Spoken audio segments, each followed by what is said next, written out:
Welcome, everyone. I'm here today with a paleoethnobotanist to provide a brief overview of what paleoethnobotany is and how it works. Could you please introduce yourself? Hello, I'm Amr. I'm a research associate at the Cotsen Institute of Archaeology at UCLA, and I'm interested in paleoethnobotany, ancient foodways, and ancient water management. And today I'm excited to speak to you about what paleoethnobotany is and how it contributes to our knowledge of the past. Thank you so much, Amr. So to get started, what is paleoethnobotany? And could you please provide a brief overview of the history of paleoethnobotany? Yeah, thank you so much, Ken. And paleoethnobotany is a subfield of archaeology where we study ancient history and social history of the past societies through close analysis of how they use plants in their food system, in trade, in medicine recipe and medical recipes, in their rituals, how they also made clothing and textiles out of these plants. And we can also learn about the cross-culture interaction and trade network using the plant species that they used uh, to import from different areas and different regions of the world. So these are just few examples. We can also learn from how they use plants in construction materials and uh, and other applications in the society. That's amazing. So how can we actually find botanical materials at archaeological sites? So this is very interesting questions because plant materials are so small and sometimes we do not actually find them visible unless they were buried in a tomb as food offerings and put in jars or baskets. We don't usually find them visible in the site. So we have to look for them in different ways. One of the most common ways that archaeobotanists or paleoethnobotanists find plant and food materials is called flotation. And flotation is using water to process soil sample from the site. And we pour the soil into water. And since plant and organic materials have less density than water, they float. That's why we call it flotation. And then we take these botanical materials that float from the top, dry them, and take them to the lab for identification. So this is a picture that shows you the details. So pour the soil samples here, and here I'm pumping water from another tank. Then we use this small container to receive the floating organic materials like seeds, nuts, charcoal, uh, fruits, or fruit fragments, and then we dry them and take them for identification. The other way to find botanical materials is through dry sifting. So we use a series of sieves, put the soil, and it separates the fruit and seeds based on the size. And we usually use this if the environment or the soil we're working with is coming from a dry environment or sandy soil. And if we expect to find botanical materials preserved in desiccated conditions like dry, so maybe exposure to water can destroy them. So uh, depending on the environment and the soil condition, the paleoethnobotanist can decide which technique they can use. Oh, wow, that's super cool. So you mentioned it a little bit, but what kind of plant remains do you find and what can we actually learn from them? So we find botanical materials in different conditions. Most times we find them charred, which means they were exposed to fire in the past, intentionally or unintentionally, like while cooking or using these plants or plant remains as fuel in ovens. So most of botanical materials are found in charred conditions, but in some environments, especially arid conditions like in Egypt or coastal Peru, botanical materials are also found in desiccated conditions. In some situations, they are found in mineralized conditions, like the actual organic material decay and leave impressions on clay or a stone. So this is an example of the same fruit here. It's called dome fruit that is common in Egypt, Sudan, and East Africa along the Nile Valley. And it is this is another example of the same plant found in mineralized condition from an ancient Egyptian tomb. Wow. In very rare situations, you are lucky to find plant materials packed already for you. You don't need to do flotation or dry sifting, and you find them in baskets or jars and buried with a deceased as offering in the afterlife, for example.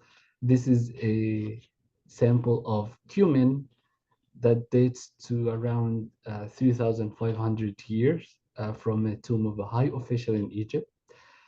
And interestingly, the cumin still smells. Like after I removed the lid of the basket, I was able to smell the cumin. So these are like cumin leaves and seeds found here. It's very cool example. But this is very rare situations to find, or very rare example of preservation.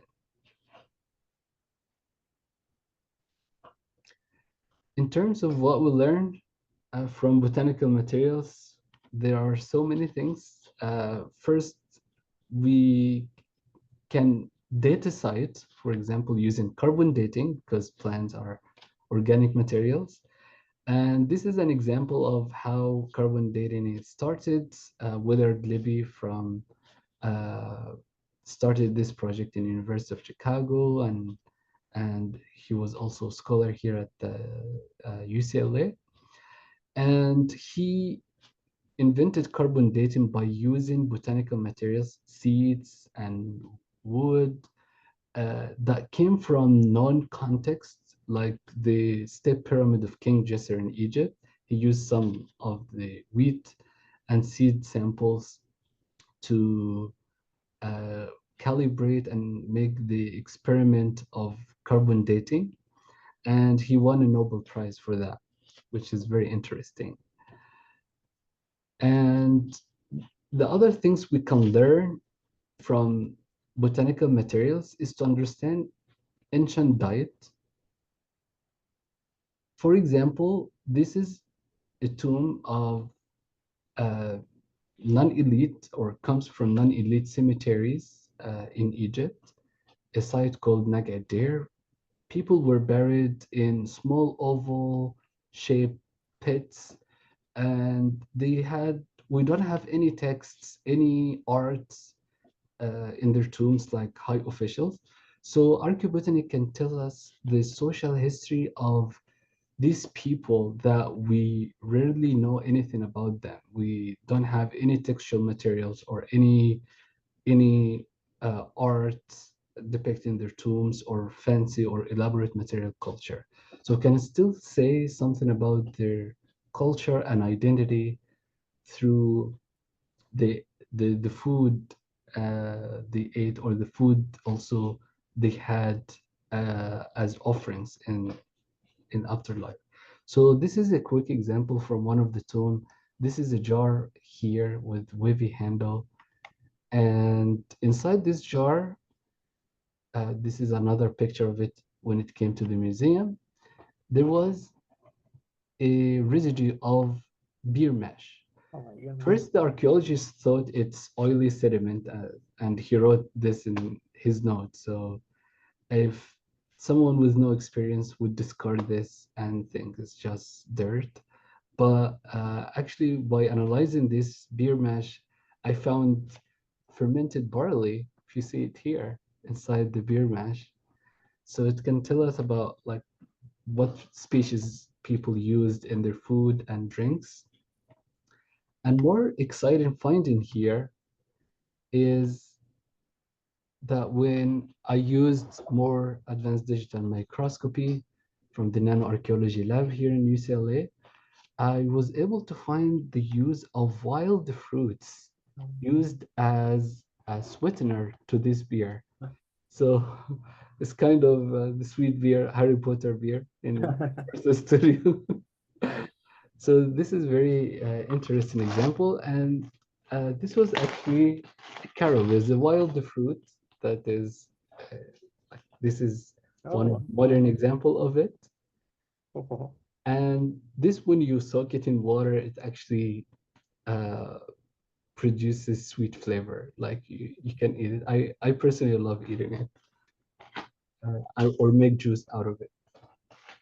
So it was very interesting to find how people had uh, used combination of domesticated and wild fruits in their environment to make regional recipes, culture-specific recipes that reflect their identity. So this was one example to understand the ancient diet. So this is example of how this fruit, this wild fruit, is used in modern healthy alternatives to sweets and sugars to make like chocolate out of carob, for example. hmm. Another example of what we learn from archaeobotanical materials is to understand history of culture interaction. Uh, so for example, this is also another tomb from a non-elite context where we find uh, different people buried. And then the tomb was later reused uh, by a female adult who's buried here. And next to her arm, there was a finding of Pistacia. And this is the species is called Pistacia lentiscus. And finding something like this from pre-dynastic Egypt is very special and uncommon, but it tells us or expand our lens to understand history of culture interaction and uh, by finding foreign or imported plant species in graves. And it is quite special because most of these materials later on appear in elite tombs in larger quantities to negotiate their status. So it is interesting to find that even people from less elite background had access to some of these imported species. So it tells us that Egypt was not a closed environment, but the Nile Valley was a highway of culture interaction and network with other cultures since the pre-dynastic, like since early on in Egypt. So the Pistacia, for example, comes from Southwest Asia. But we see also other examples from different tombs where I found castor beans probably coming from Nubia, and in later periods imported pomegranate, almond, and watermelon. Wow. Watermelon is known of origin in tropical Africa. So it's very interesting to see how much information we can get from uh, botanical materials that we may not able to see in texts or in other lines of evidence until later on. This is an example of the pomegranate that I just mentioned, and this is the rind. And one important thing is that we need to do carbon dating for things that we do not expect to find in early date, especially if no one published this in previous studies. So carbon dates help us make sure that this didn't come as intrusion or something that fell off or was coming from different layer in the soil into your archaeological layer. Because one time I found coconuts in ancient context like that, and I was excited. I said, "Hey, this early evidence of maybe cross-culture interaction was subcontinent, Indian subcontinent." But when I carbon dated it, it was 15th century. So Oh, it's very useful or very important for archaeobotanists to have cautious and also carbon date their materials, especially if something or a new species is found in unexpected context. So, and then in this tomb where this pomegranate was found, a small seal was found with inscription of King Tutmosis.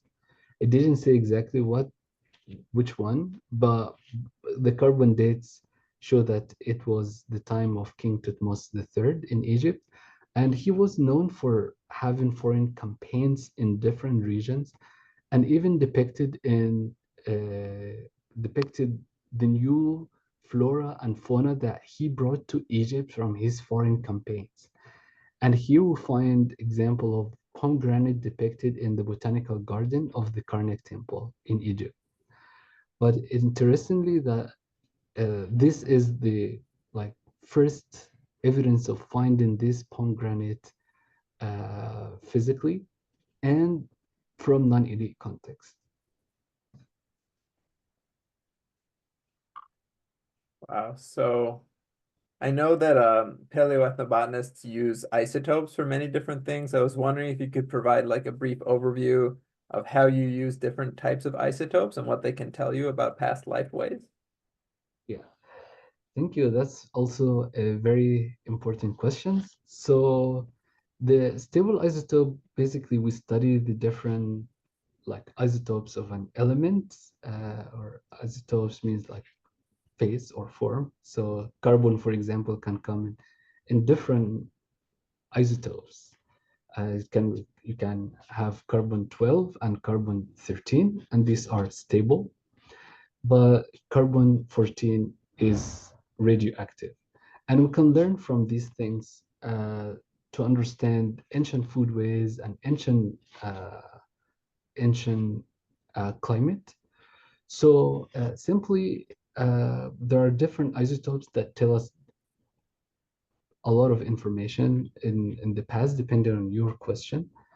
The most common application of stable isotope is carbon 13, and it tells us what kind of diet people had. Like, did they use uh, C3 plants like wheat and barley? And we divide the plants into C3 plants or C4 plants, depending on how they process carbon dioxide from air into either 3 carbon chain or three or 4 carbon chain.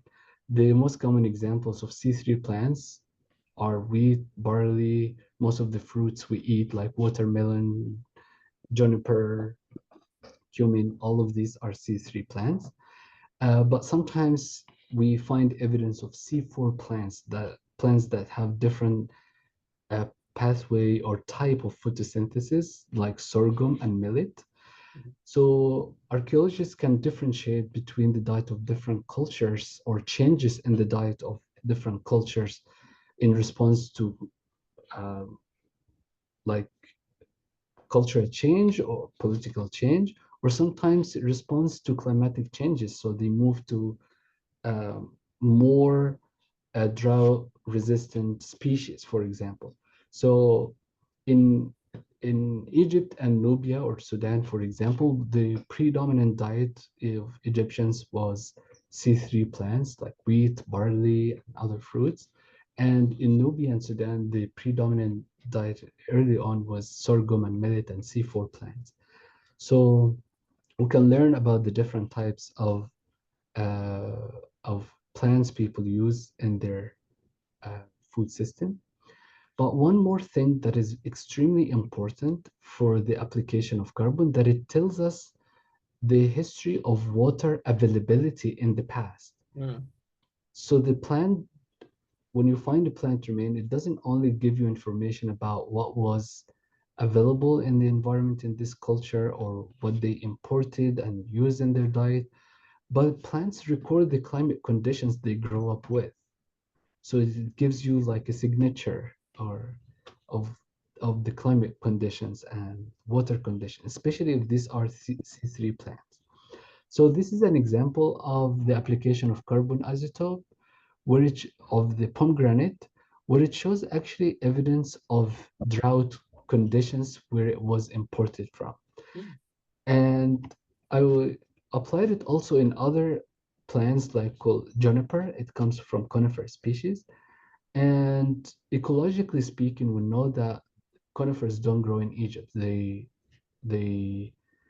they need very high mountains to grow up with, so they are imported mostly from Southwest Asia, regions like Lebanon and Syria.